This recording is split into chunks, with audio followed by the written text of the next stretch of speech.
Sobre a mi amado buscaré, grande es su hermosura, y al estar en su presencia gozoso danzaré, al Señor alabaré. En realidad yo no tenía nada extraordinario.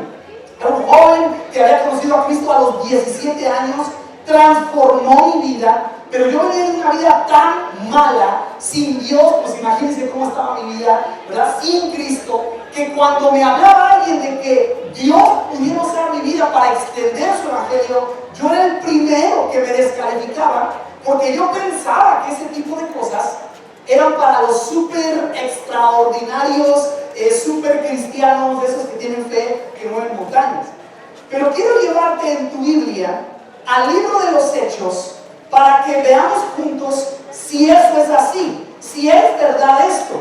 Y te invito por favor que abras tu Biblia en Hechos capítulo número 1, y quisiera que juntos avanzáramos en el libro de los Hechos explorando muy a grandes rasgos, sin quedarnos en los detalles, cómo la iglesia del primer siglo se expandió desde un grupo pequeño de personas, 12 discípulos, luego los 70 que eran discípulos de esos 12, y después los 120 y los 500 y los 3000 y los 5000. Y quiero que aprendamos juntos cómo es que eso sucedió. Porque insisto, si hablamos de Zacatecas, Michoacán, si hablamos de Jalisco, muchos de nosotros nos descalificamos inmediatamente porque pensamos que no tenemos toda la super fe que vemos a veces en personas de la Biblia. Imagínate si hablamos no de Zacatecas, que hablan español, o Michoacán, que nos entiende nuestro idioma. Imagínate si hablamos de países en Asia donde existen 0 cristianos conocidos entre poblaciones que rebasan el 500.000 de personas entre los musulmanes. Si yo te menciono una cosa así, algunos de nosotros instantáneamente nos descalificamos porque pensamos que tenemos que ser los superhéroes espirituales. Vamos a ver si esto es cierto. La primera cosa que quiero hacerte notar es que lo que voy a hacer ahorita no es lo que hacemos comúnmente, ¿ok? Lo que voy a hacer ahorita es revisar ciertos pasajes de la Biblia con ustedes, y te animo que mientras los vayamos revisando, tú vas a buscarle 3 cosas al pasaje que vamos a estar checando. Entonces, no todo te lo voy a decir yo. Te voy a dar la clave, las pistas, una pedradita por aquí y por allá, pero tú eres el responsable de sacar la información de la Biblia. ¿Cuáles son las 3 cosas que vamos a buscar? El orden no importa en los 2 primeros, pero en el tercero sí importa. Vamos a buscar 3 cosas. En primer lugar, vas a buscar en el pasaje que hablamos en tu Biblia, qué cosas hicieron las personas, los creyentes, qué cosas hicieron ellos, ¿ok? Segundo lugar, vas a buscar qué hizo Dios, que no podían hacer los hombres. Pero también, si los hombres hacen algo, indica que eso no lo iba a hacer Dios, se los encargó a ellos para hacerlo. Entonces, 2 cosas: ¿qué hicieron los hombres? Y segunda, ¿qué hizo Dios? El orden no importa. Pero la tercera, vamos a buscar juntos el resultado de esa combinación. Si el hombre hace algo y Dios hace la parte que Él prometió hacer, ¿cuál es el resultado? Y me interesa que pongamos particular atención a lo que hicieron las personas, porque vas a leer de cosas extraordinarias y vamos a aprender juntos de cosas que son realmente extraordinarias.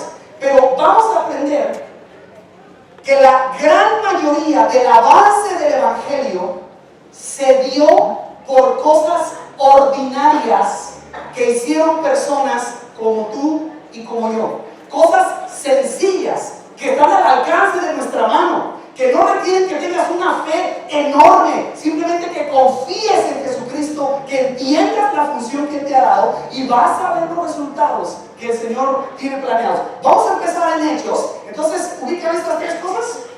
¿Sí ubican? ¿Qué hizo el hombre? Segunda, ¿qué hizo Dios? Y tercera, ¿cuáles son los resultados? ¿Ok?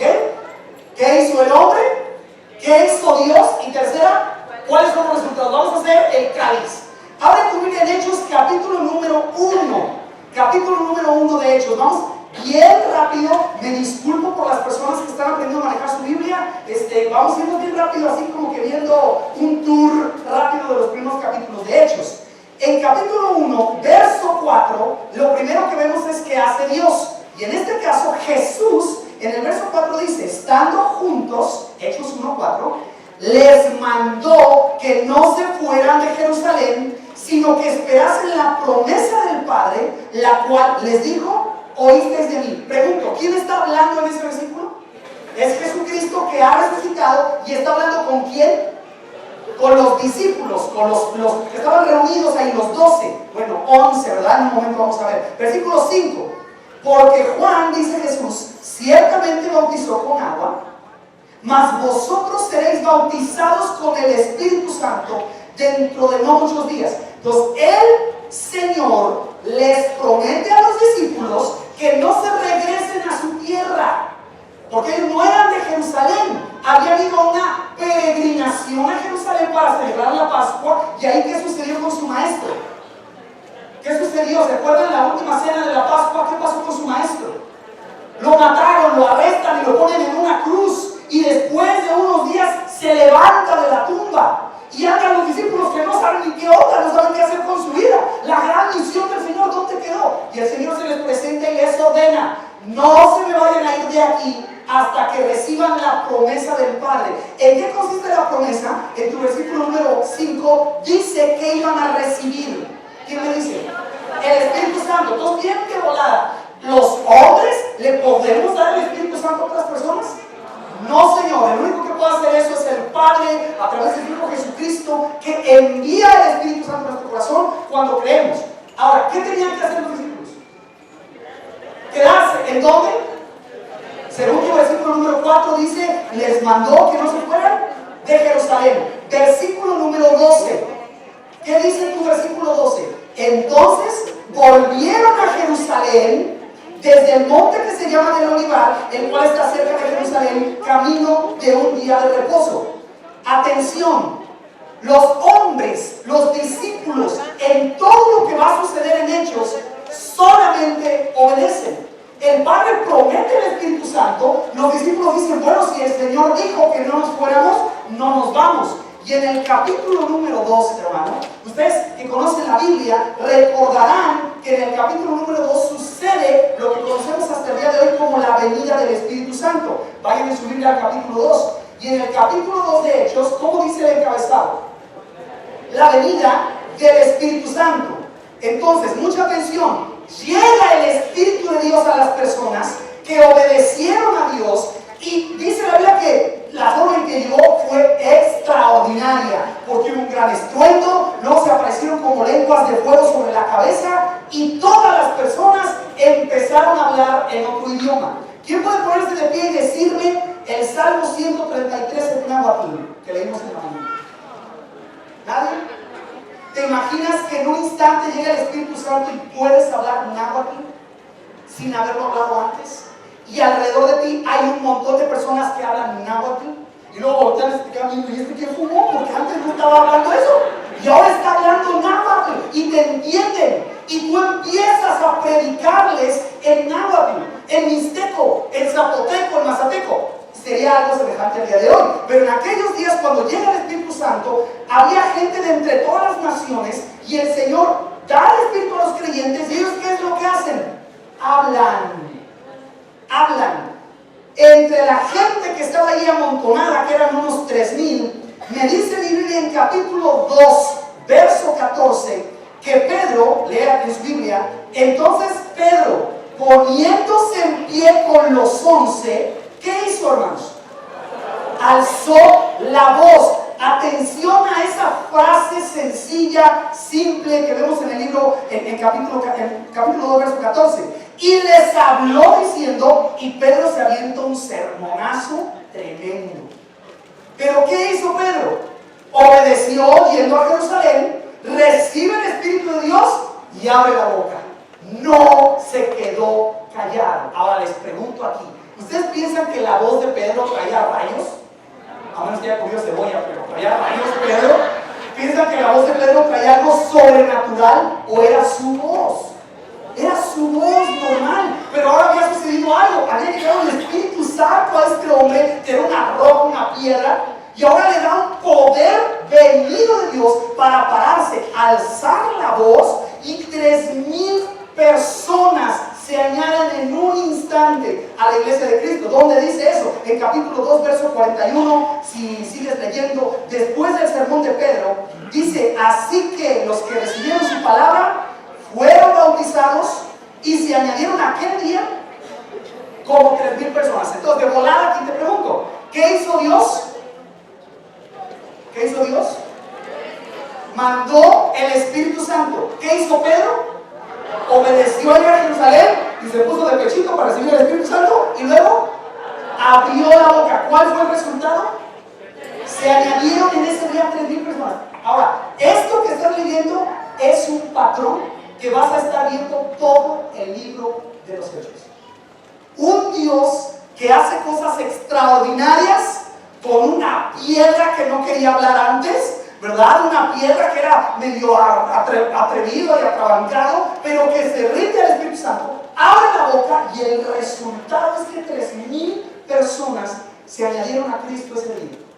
Lo que Dios hizo, enviar el Espíritu Santo, el hombre obedeció, recibe el Espíritu y habla, y el Padre, el Señor Jesucristo, porque es para su gloria, añadió ese día 3,000 personas. Ahora, vamos a ver si esto es raro o el patrón se repite. Hechos capítulo 2, verso 43. Les animo que me sigan ahí, gracias por su paciencia. El 43 dice: y sobrevino temor a toda persona, y muchas maravillas y señales eran hechas por los apóstoles. Todos los que habían creído estaban juntos y tenían en común todas las cosas. Mucha atención a ese versículo. Y vendían sus propiedades y sus bienes y lo repartían a todos según la necesidad de cada uno. Y perseverando unánimes cada día en el templo y partiendo el pan en las casas, comían juntos con alegría y sencillez de corazón, alabando a Dios y teniendo favor con todo el pueblo. Ya está el resultado al final. Y el Señor añadía cada día a la iglesia los que habían de ser salvos. Entonces, fíjate bien, el Señor cumple haciendo maravillas y señales, porque los judíos creían en los mensajes de Dios solamente si había una maravilla o una señal. Nosotros los gentiles ya no somos tratados por Dios de esa manera. No puedo ir yo diciendo: Señor, dame una señal, y dame una señal. Ya no, porque tenemos la palabra de Dios escrita en nuestro idioma y quien nos predique. Pero en aquellos días que no sabían ni qué onda encontrar la gente diciendo muchas cosas, si Dios hablaba tenía que dar una señal. ¿Y qué hace aquí? Respalda con señales y prodigios lo que están haciendo los hermanos, los cristianos. Ahora, ¿qué hacían los cristianos? Fíjense bien, en su versículo número 44 y en el versículo número 46 nos dice que los discípulos, mucha atención con esto, estaban dispuestos a reunirse. Piénselo un segundo. ¿Qué fe sobrenatural se requiere para que si tú eres cristiana y tú también y yo tengo al mismo Cristo, nos reunimos y estudiamos la Biblia? ¿Qué fe sobrenatural se requiere para eso? No, ¿qué se requiere, hermanos, para eso? Levantarse en la mañana. Lo bueno es que no hay partido hoy. Pero requiere levantarse y medio desayunar y agarrar el micro desde donde vives hasta llegar a ir a la cascada o hasta venir aquí. Requiere levantarse, requiere accionar, pagar el metro, el microbús, salir de tu casa.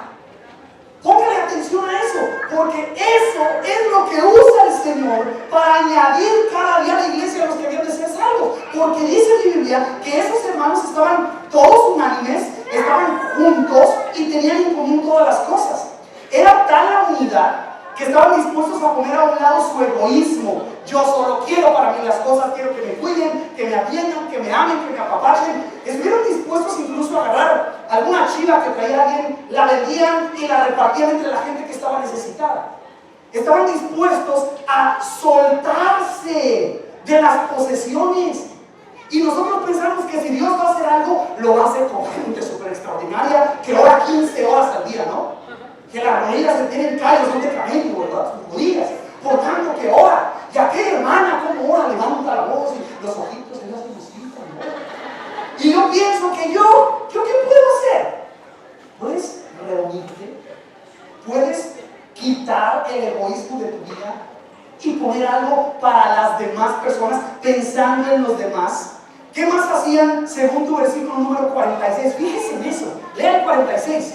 Ahí es tu Biblia. ¿Qué hacían los creyentes? Dice, y perseverando unánimes, de un ánimo, cada día en el templo. ¿Y qué más hacían? Partían el pan en las casas y comían juntos con alegría y sencillez de corazón. Fíjense bien, fíjense bien.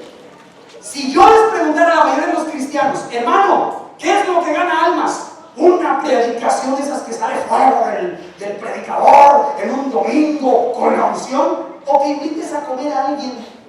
¿Qué contesta la mayoría? Que el predicador que escupe bien lejos, ese gana alma.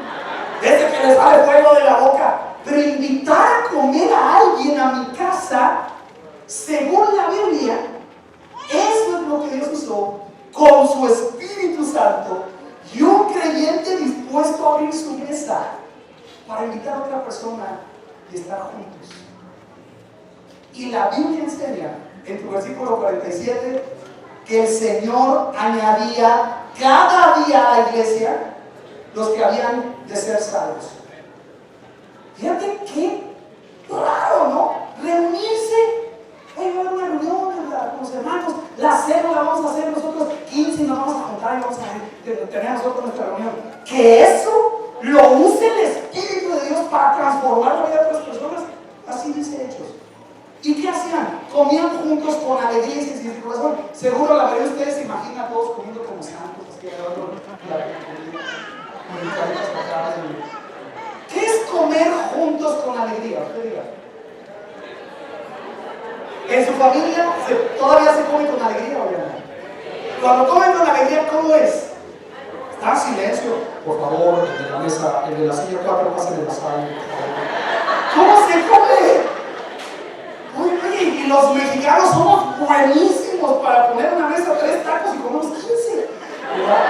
Y hermano, estamos pero en la alegría y el jajaja y el cotorreo. Eso, con el Espíritu de Dios, causó que el Señor añadiera cada día a la iglesia a los que habían de ser salvos. Entonces pónganme atención en esto que voy a decir. Muchas de las veces, según lo vemos en la Biblia, vamos a lograr más si yo me hago amigo de mi vecino, que si lo agarro a bibliazos. Ustedes testigos de que va a pecar, va a subir al infierno mañana, ¿verdad? Le pasemos por el infierno y lo regresamos. Hazte amigo de tu vecino, invítalo a comer, porque eso es lo que el Señor utiliza. Ayudar a los necesitados como estos creyentes lo hacían. La alegría de los creyentes, ¿qué piensa usted? ¿Se contagia o no? El mundo la ve, también cuando andamos amargados, ¿verdad? El cara de limón, usted ya conoce. Hay que orar por el hermano cara de limón. Pero observa qué sencillo es. Creyentes que se juntan, comen juntos, con alegría, con sencillez de corazón, y el Espíritu de Dios que está ahí causa que la iglesia crezca. Y otro patrón que es muy interesante, mire, cuando llegamos al capítulo 3, ya no sé ni cómo platicarte esta historia, pero ve en tu Biblia a Hechos capítulo 3. Estamos viendo qué hace Dios, qué hacen los hombres y cuál es el resultado. ¿Qué hace Dios en Hechos capítulo 3? Lamento no tener el detalle del tiempo para contarte los detalles, léelo en tu casa. Pero básicamente, Pedro y Juan van a orar al templo. Y había un hombre cojo de nacimiento, más de 40 años, paralítico, tirado en una de las puertas del templo. Y estaba pidiendo limosna. Una monedita, o me da por un taco, no sé, a lo mejor ya desde entonces era usada la frase. Me da por un taco, pidiendo, clamando. Y dice la Biblia que van entrando Pedro y Juan. Y Pedro le dice esta frase a Juan, perdón, al cojo. Le dice, no tengo oro y no tengo plata, pero lo que tengo te doy. Y dice que viéndolo a los ojos, le dijo, en el nombre de Jesucristo, levántate y anda. Y ese tipo de 40 años que había estado ahí desde siempre, se levanta y empieza a brincar delante de todo el mundo, porque era la hora de la oración, o sea, estaba así como un poquito. La gente no se hallaba dónde meterse, estaba repleto. Y este hombre empieza, te imaginas la primera vez que sus piernas sostienen su cuerpo, y quizás andaba como borrachito al principio, pero agarró mi ala y empezó a brincar. Y dice la Biblia, sí, esto es fascinante, que saltó en el versículo 8, se puso de pie y anduvo y entró con ellos al templo, en el templo, andando y saltando y alabando a Dios, y todo el pueblo le vio andar y alabar a Dios. Y atención con esto, y le reconocían que era el que se sentaba a pedir limosna a la puerta del templo, la hermosa, así se llamaba la puerta, y se llenaron de asombro y espanto por lo que había sucedido. Versículo 11, atención con esto, y teniendo asidos es agarrados, a Pedro y a Juan, el cojo que había sido sanado, todo el pueblo atónito concurrió a ellos al pórtico que se llama de Salomón. ¿Te imaginas una célula un día que tú hagas eso? Que llegue una persona enferma y en el nombre de Jesús, y es su voluntad, le digas que se levante y se levante. ¿Qué haremos nosotros? Gracias, querido público. Nuestra tendencia humana a ponernos en el centro. ¿Qué hizo Pedro y qué hizo Juan? Versículo número 12. Miren qué hermoso es esto. Viendo esto, Pedro respondió al pueblo: varones israelitas, ¿por qué os maravilláis de esto? Y atención, ¿o por qué ponéis los ojos en nosotros como si por nuestro poder o piedad hubiésemos hecho andar a esto? No se ponen en el centro del asunto. Ellos no son lo importante ahí. Dios sana a ese hombre, pero Pedro y Juan, mucha atención con esto, lo ven, lo vieron. ¿Entienden lo que estoy diciendo? Lo vieron, lo pelaron, le hicieron caso. Era un hombre que estaba ahí de siempre y nadie le hacía caso. Estos hombres, con el Espíritu de Dios adentro, tuvieron la atención de decir: a ver, espérate, y voltean a ver este hombre que estaba gritando entre la multitud, tiraba el suelo y nadie le hacía caso, levantaban los pies para pasar al lado de él o a lo mejor hasta lo pisaban, no sé. Pero Pedro y Juan, la primera cosa que hacen, atención, no es una super fe gigante, lo ven.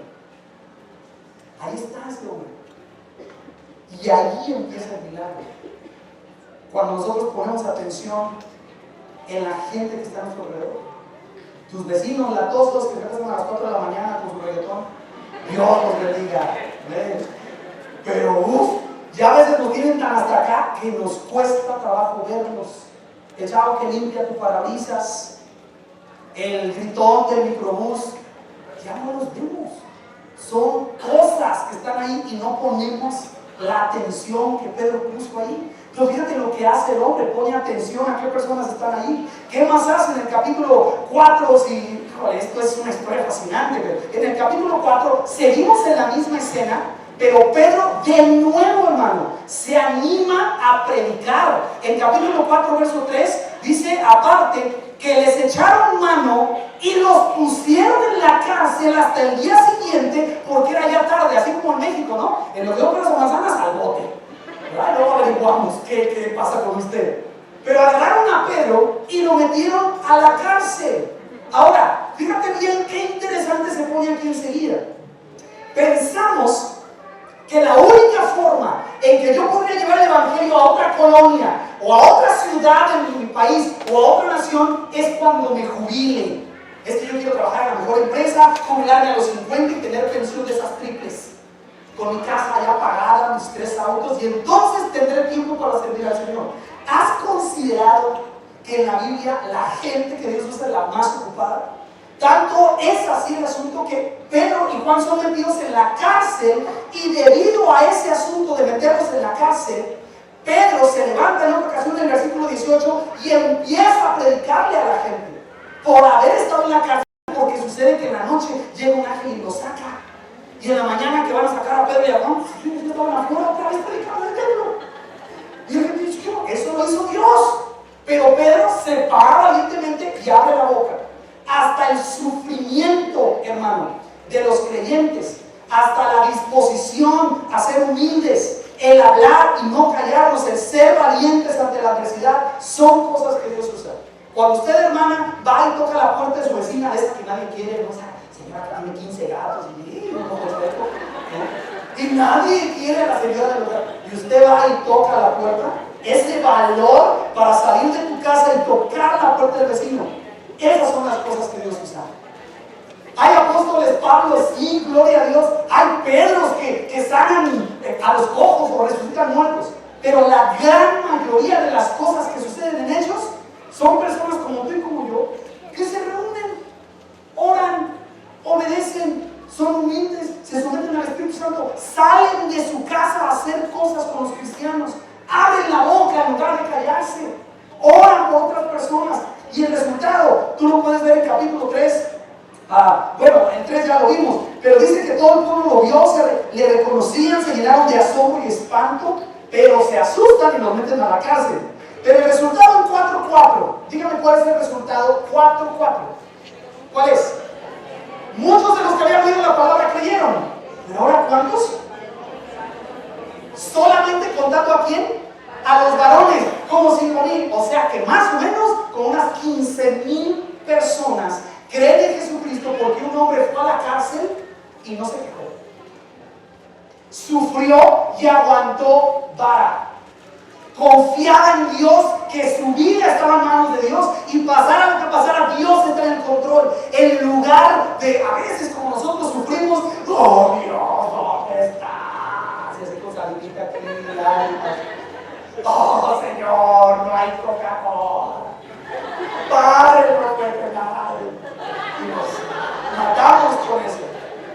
Y estos hombres, estando en la cárcel, estando arrestados, dice la palabra, como en otros lugares, que alababan al Señor y buscaban, y eso fue usado por Dios, y 5,000 personas se acercaron al Evangelio. 4:21, dice que les amenazaron, les soltaron, no hallando ningún modo de castigarles por causa del pueblo, porque todos glorificaban a Dios por lo que se había hecho. Ya que el hombre en quien se había hecho este milagro de sanidad tenía más de 40 años. Entonces, observe, por favor, y lo interesante en todo esto es que nos podemos seguir en todo el libro de los Hechos y vas a encontrar las mismas historias. Estos hombres son metidos a la cárcel y estando ahí en la cárcel, oraban, estaban buscando al Señor, hubo un terremoto del cual el Señor los salvó, salen libres, pero quiero que leas conmigo, si eres tan amable, la oración que hace la iglesia. Quiero que pensemos en esto mientras leemos Hechos 4. ¿Qué pasaría si arrestan a tu pastor y a tu líder de célula? Algunos dicen amén, amén. Pero los buenos onda, ¿qué pensarían? ¿Y ahora? ¿Qué pediríamos? Si te dijéramos, están arrestados todos los líderes de célula, los pastores están arrestados, ¿qué oraríamos? Señor, líbralos, que les lleven tacos ricos a la casa, que haya Biblias, no sé. Pero fíjate lo que ora la iglesia. Ellos estaban ahí arrestados, Pedro y Juan, y en Hechos capítulo 4, versículo 24, ellos habiendo oído, después de que son liberados, alzaron unánime la voz a Dios y dijeron, o sea, están orando. Tengo que saltarme la oración por el tiempo, me disculpo, pero me acompañas al versículo 29. Aquí está lo que piden. Fíjate bien lo que pide la iglesia. Verso 29. Ahora, Señor, mira sus amenazas y concede a tus siervos. ¿Qué piden? ¿Piden libertad de la cárcel? ¿Piden, Señor, que no nos molesten estos malvados, inconversos y incircuncisos? ¿Qué pide la iglesia? Dice, concede a tus siervos que con todo denuedo hablen tu palabra. Denuedo significa valor. Esa es la palabra, así es sencillo. Arrojo, aventarse. No en la persona. ¿No? Yo quisiera compartirte eso, tú quieres, ¿verdad? Abiertamente, con autoridad, con seguridad, le comparten a otra persona lo que han oído. Eso es denuedo. Y entonces vemos una iglesia que ora, se une en oración, no piden liberación, piden denuedo, valor para hablar. ¿Quieres ver la respuesta? Fíjate lo que sucede después de que oran. Versículo número 31. Cuando hubieron orado, el lugar en que estaban congregados, ¿quién hizo eso? Dios hizo eso. Pero ¿cuál es el resultado? Todos fueron llenos del Espíritu Santo y ¿se contestó la oración o no? Sí, porque dice, y hablaban con denuedo la palabra de Dios. Entonces, me puedo seguir, hermano, con ejemplo tras ejemplo de hombres y mujeres que lo que hacen es estar unidos, dar testimonio, tienen unidad y el Señor crecía y aumentaba la iglesia. Vemos ejemplos de hombres que anuncian a otros lo que Dios ha hecho con ellos. Cuando sufren, sufren bien, no con el puño al cielo, sino con su mano en alabanza, aun cuando hay sufrimiento. Y eso es usado por Dios, como dice la palabra, que la palabra, se ampliaba, se corría, dice la Biblia. En 5:42 dice, todos los días en el templo y por las casas no cesaban de enseñar y predicar a Jesucristo. Una cosa interesante con la que te quiero dejar para empezar a cerrar. En Hechos 6, y muchos de ustedes se van a sentir identificados con lo que pasa en Hechos 6. En Hechos capítulo 6, el Señor llena con el Espíritu Santo a unas personas que son escogidas como los diáconos. Te explico de volada. Estaban los apóstoles organizando la iglesia, predicando, enseñando, orando, pero también cuidaban a las viudas. Entonces, las viudas de los hermanos hebreos se empiezan a pelear con las viudas de los hermanos griegos en la iglesia. Así desde entonces pasa. ¿Y entonces qué sucedió? Desde entonces, pero así es la naturaleza humana, ¿no? ¿Y entonces qué sucede? Bueno, lo que sucede es que los apóstoles dicen, ¿saben qué? No es justo que nosotros dejemos la palabra y la oración por estar sirviendo a las mesas. Vamos a escoger 7 varones de buen testimonio llenos del Espíritu Santo a quienes les encarguemos este trabajo. Resulta que a quienes escogen para hacer ese trabajo es el verso 5, Hechos 6:5. Aquí viene la lista. Si usted va a tener un hijo, puede escoger nombre. Agradó la propuesta a toda la multitud y eligieron a Esteban, varón lleno de fe y del Espíritu Santo. ¿Quién más? A Felipe, a Prócoro, a Nicanor, a Timón. No voy a decir tumba, hay otra tumba. Ojo, yo me perdí de los nombres, ¿no? Esteban, Felipe, Prócoro, Nicanor, a Timón, a Parmenas y a Nicolás, prosélito de Antioquía, a los cuales presentaron ante los apóstoles, quienes orando les impusieron las manos. ¿Quién me dice cuál era la chamba de estos diáconos? Servir en las mesas. Llegaban las viudas, la iglesia traía todo lo que necesitaban las viudas para sostenerlas, y entonces estos hermanos distribuían diariamente la ayuda. Y nosotros pensamos, ¿y eso qué tiene de espiritual? ¿Te imaginas a todas las viudas así bien lindas? ¿No? Gracias a todas, te imaginas a todos en la cola. ¿Cómo somos? ¿Cómo somos los seres humanos? Pues así estaban. Y los diáconos tenían que estar, hermana, a ver, por favor, hasta que deje el chombo de la hermana, por favor, y fórmese. Y estaban sirviendo a las mesas. Sirviendo. Como nuestra gente aquí que pone estas lonas cada semana. Se vienen tempranito y ponen estas lonas. Y a veces pensamos, ¿qué puede hacer eso para extender el evangelio? Hay hermanas mayores que vienen muy lindas a poner sillas y con sus fuerzas decayendo, pero llevan un par de sillas y las colocan, y probablemente usted está sentado en una silla que fue colocada por una hermana, por un hermano que llegó temprano y no desayunó. Y nosotros pensamos, ¿qué tiene que ver eso con esto del reino? Los que tienen el reino son los misioneros, los apóstoles, los demás. Según tu Biblia, en el versículo 7, ¿cuál es el resultado de que los cristianos sirvan? ¿Lo leen? Verso 7. 6, 7, ¿qué dice? Y crecía la palabra del Señor y el número de los discípulos se multiplicaba grandemente en Jerusalén. También muchos de los sacerdotes obedecían a la fe. ¿Con qué? Con hermanos que sirven. Personas que están dispuestas a hacer lo que otros no quieren hacer. El servicio es, con el Espíritu de Dios, una herramienta sumamente poderosa para extender el Evangelio de Jesucristo. Pero insisto, no lo vas a ver así si para ti, hermano, el asunto es ser extraordinario. Y cierro con esta idea. A partir de tu capítulo número 8 en el libro de los Hechos, vamos a cerrar la idea aquí, lo que vas a ver es una cosa extraordinaria, y de verdad quisiera tener el tiempo de sobra para platicarles, pero por el clima y el tiempo no lo vamos a hacer, aunque no vamos a dejarlo sin aclarar. A partir del capítulo 8, lo que Dios empieza a hacer, ponga mucha atención a esto, es mover personas. El patrón es un Dios que empieza a permitir circunstancias o a tocar el corazón de la persona de manera que este cristiano que estaba aquí, en este lugar, por alguna razón, Dios lo mueve a otro lado donde están personas que no han oído el Evangelio. Sí, parece hasta casualidad, ¿no? En lugar, ojo, en lugar de Dios trayendo a la gente donde está el cristiano, el patrón es que Dios toma al cristiano y lo envía, vamos a ser espirituales. Muévase, ¿verdad? Escúchale para allá. Vámonos. Papá, pero aquí estoy bien, mis hermanos, mi iglesia, mi gente. Sí, escúchale para allá. Y entonces manda a los cristianos que traen el Evangelio y el Espíritu Santo donde están las personas. ¿Y qué cree usted que hacen esos cristianos? Simplemente abren sus bocas. Todo el libro de Hechos, del 8 en adelante, se trata de movimientos de gente. Personas siendo enviadas por Dios allá donde está aquella bolita de gente. Y acá están aquellos groseros que están contando chistes en doble sentido y Dios agarra a un cristiano y lo manda para allá. Aunque el cristiano ahora, líbrame, Señor, de esos. O si no me libras, que le entienda los chistes, Señor.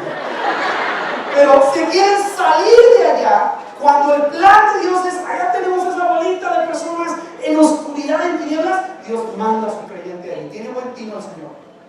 ¿Quiere ver cómo los manda el capítulo 8, verso 1? Perdónenme, no el 1, pero sí, se desata una persecución y los cristianos fueron esparcidos. En capítulo 8, verso 1, dice, y todos fueron esparcidos por las tierras de Judea y de Samaria, salvo los apóstoles. Entonces, todo era muy lindo, muy hermoso, estaban juntos en Jerusalén, y Dios manda una persecución que causa que todos esos cristianos salen volando por todos lados. ¿Qué hacían cuando fueron esparcidos? Capítulo 8, verso 4. Fíjate, aquí está la clave del avance del Evangelio. Los que fueron esparcidos iban por todas partes, ¿qué cosa? Anunciando el Evangelio. No se callaban. Y entonces uno entiende que en realidad por eso el Señor los mandó. Y si tuvieras el tiempo de seguir leyendo, uno de los diáconos se llamaba Felipe. Bueno, Dios le dice a Felipe en un punto ahí que vaya a Samaria, y Felipe deja su zona de Jerusalén y va a Samaria, y cuando está en Samaria, ¿sabes qué hace en Samaria? Predica el Evangelio y los samaritanos creen. Luego Felipe es ordenado por Dios: Felipe, te vas a ir a un camino desierto, uno por el que nadie transita, no hay peatones por ahí, y vas a irte ahí. Y llega Felipe y está de repente en un camino desierto. Sucede que por casualidad va pasando un eunuco etíope que era un oficial de la reina de Etiopía, y el Espíritu le dice: pégate al carro, y va Felipe ahí pegado al carro, y de repente oye que este eunuco va leyendo el libro del profeta Isaías, y justo cuando lo va leyendo ahí está Felipe a un lado. ¡Qué casualidad! Y el eunuco dice: oye, ¿y esto qué? Felipe le pregunta: oye, ¿entiendes lo que lees? Y el eunuco dice: ¿cómo voy a entender si nadie me explica? Ya, entonces la frase, que alguien me explique. Que alguien me explique. Entonces dice la Biblia que Felipe se sube al carro de este eunuco, y mientras van avanzando en un camino desierto, le explica el Evangelio. Y este hombre dice: oye, creo que Jesucristo es el Hijo de Dios. Ah, pues si crees puedes ser bautizado. Pero ¿cómo? Ah, pues allá hay un agua, un arroyito. Se bajan y ahí Pedro lo bautiza. Y la historia nos cuenta que hasta el día de hoy en Etiopía el Evangelio es una rama importante del cristianismo de la iglesia etíope. Por un hombre que fue a un lugar desierto y se encuentra un funcionario que probablemente, te aseguro, que regresa a su tierra. ¿Y qué crees que hizo? Predicó el Evangelio. Entonces en tu Biblia lo que ves es movimientos de gente. Pablo se convierte después, la historia la puedes leer en tu Biblia. Lo llevan a Damasco, oran por él. Un hermano nuevo ora por él y lo presenta a los hermanos, lo cuida, lo visita. Después Saulo se convierte en Pablo. Y en Hechos capítulo 13 el Señor le dice a la iglesia: apártenme a Bernabé y a Saulo para la obra que los he llamado. ¿Y qué hace el Señor? Manda a esas personas a lugares donde no había el Evangelio. Escúcheme, no mandó a la gente a donde estaban los cristianos, mandó a los cristianos donde estaba la gente. ¿Entiende? ¿Cómo se propaga el evangelio? ¿Cómo vamos a llegar a Michoacán? Pues yendo. ¿Es revelación, no, hermanos? Estuve toda la noche orando. No, ¿cómo? Pero ¿cómo, Señor? De o lo que quieras. Ve. ¿Cómo vamos a llegar a Michoacán? ¿Cómo vamos a decidir cuál municipio? Tenemos que ir. Es gente moviéndose. No estábamos orando, hermanos, por los hermanos de Chicoloapan. No estábamos orando, Señor, mándanos a los de Chicoloapan que se conviertan en de la COVID y los traiga gratis, Señor, por favor. Entendimos, nos costó trabajo, pero entendimos, no, lo que se necesita es mandar gente. Vamos a mandar creyentes. Hay que mandarnos. Y aquí están muchos de ustedes que son los valientes que dijeron, yo voy. Y se pusieron al lado del pastor Daniel y fueron. ¿Y qué es lo que ha sucedido? Al hablar, al abrir sus casas, al comer juntos, el evangelio de Jesucristo se está expandiendo. Por cosas sencillas. Por tener un cuate al que le saludas bien, genuinamente lo amas, lo ves. Abres tu casa y comes con el vecino. Abres tu casa y haces una célula allí. No es perfecta tu familia, pero esas cosas sencillas, vemos en el libro de los Hechos, vez tras vez, que causan el avance del evangelio. Un Ananías que va a orar por un Saulo de Tarso que nadie quiere y le pone las manos encima y ora, visita a una persona nueva, eso causa el avance del evangelio. Nosotros le llamamos seguimiento. Y algunos de ustedes piensan, seguimiento, yo dar seguimiento. No, yo ya estoy para nivel 4, yo quiero dar nivel 4. Y ni Juan no te sabe, ¿verdad? Pero quieres dar. Da seguimiento, cuida a una persona nueva, sale de tu casa, apaga la televisión, sale de tu casa y ve a ver a ese hermano nuevo. Ve a abrazarlo, a saludarlo, llámale por teléfono. Si son muy tecnológicos, póngale una cosa en Facebook de perdida. Te extrañamos, hermano, aunque sea en 3 likes y ya.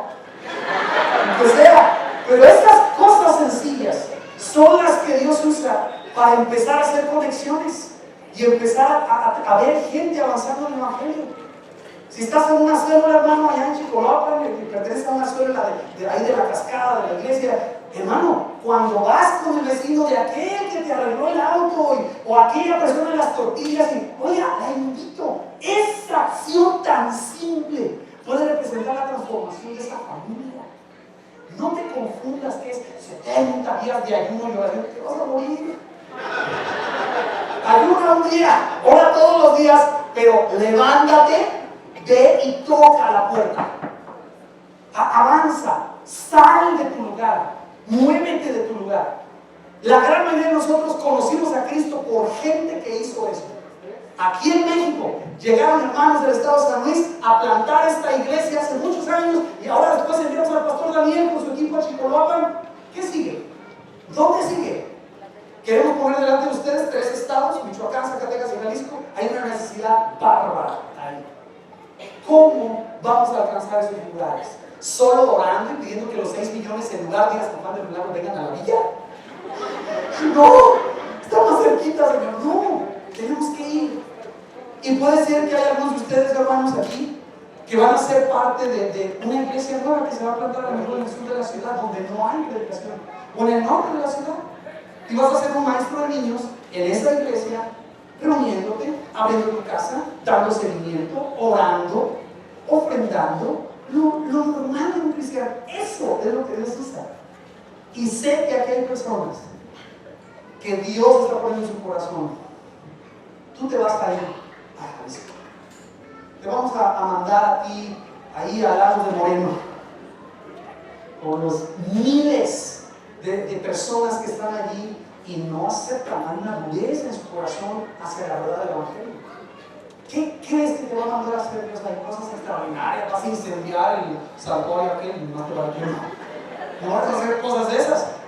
¿Qué te va a mandar a hacer? Tu fe sencilla, abrir la boca, dar testimonio con denuedo y el Señor va a respaldarte en lo que tenga que respaldarte. Pero entendamos, no son los extraordinarios, hermanos, los que logran todas las cosas, son cosas sencillas. Invitar a alguien a comer, llamarle a tu patrón fuera de tu trabajo y decirle que estás orando por él. reconciliarte con tu suegra. Sí, es único, sí. ¿De veras otra vez? Sí. ¿Sí? Orar por el trabajo, no sé. Pero entiéndeme, es esas cosas sencillas. Imagínate qué poderoso es eso, que haya en el Señor poder cuando mi hermana y yo nos reunimos y estamos juntos y en alegría y compartimos la comida juntos, estamos comiendo. No 3 horas orando, estamos comiendo. Hermanos, tenemos que ver una parte de orar, que algunos años. Pero eso es usado por Dios. Ese hermano que se anima a invitar al vecino, eso es usado por Dios. Si alguno de ustedes sufre y lo sufre bien, glorificando a Dios, eso es usado por Dios. Esto es el libro de los Hechos. Estudien. Hay cosas extraordinarias, pero todas las hace Dios. ¿Qué hacen los discípulos? Subirse un barco. ¿Y ahora para dónde vamos? A Chipre. Y atraviesan el mar y llegan a Chipre. Y ahora vamos a atravesar la isla. Y ahora se encuentran a un hombre, un mago ahí, Dios le da poder a los apóstoles y sacan el demonio del mago y unas maravillas, creen en el Evangelio. ¿Y ahora qué hacemos? Se suben a otro barco y cruzan hacia Asia. Luego Pablo dice que quiere ir al norte, el Espíritu no le deja, que quiere ir al sur, tampoco, y lo llevan hasta la orilla de Asia. Y ahí tiene una visión de un hombre macedonio que le dice, pasa acá y ayúdanos. ¿Sabe qué hace Pablo?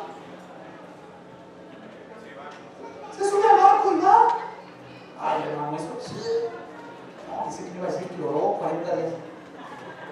Se subió al barco y fue. Escuche, cruza el Evangelio de la zona de Asia a Europa por primera vez. El Evangelio entra a Europa porque Pablo se subió a un barco con su equipo de gente, atraviesa, llega a la zona de Filipos y se convierte en una multitud de gente, nace una iglesia y todo el Evangelio se llena Europa. En el siglo XVI, el Evangelio llega a estas tierras. ¿Por qué creen? Nosotros fuimos allá, ellos vinieron. Dios moviendo gente. Dios moviendo gente. Termino con este ejemplo. En este momento hay una crisis tremenda en Medio Oriente. Países que estaban cerrados al Evangelio, absolutamente cerrados. Los creyentes no podíamos entrar a predicar, hay muchos que siguen así. ¿Sabes qué está haciendo Dios? Por las guerras que está pasando ahí, está sacando a la gente y hay miles de exiliados ahora mismo en la zona de Siria, en el norte de Irak, por la guerra. ¿Sabes a dónde están llegando? A campos de refugio donde hay cristianos. ¿Sabes qué hacen los cristianos? Pozos, limpian su ropa, les dan medicamento, les dan primeros auxilios. Dios está moviendo gente. Si estamos orando por otros lugares en esta ciudad, no va a suceder si no movemos gente que esté dispuesta a ir a viajar 1 hora más en la combi, ¿no? O te ponen reggaetón, está divertido. Gózate. Y vas 1 hora más, llegas, das tu seguimiento, das tu cuidado, tus llamadas, tu oración, te reúnes y regresas a lo que tienes que hacer. Pero esa gente que se mueve, esa es la clave de la extensión del Evangelio.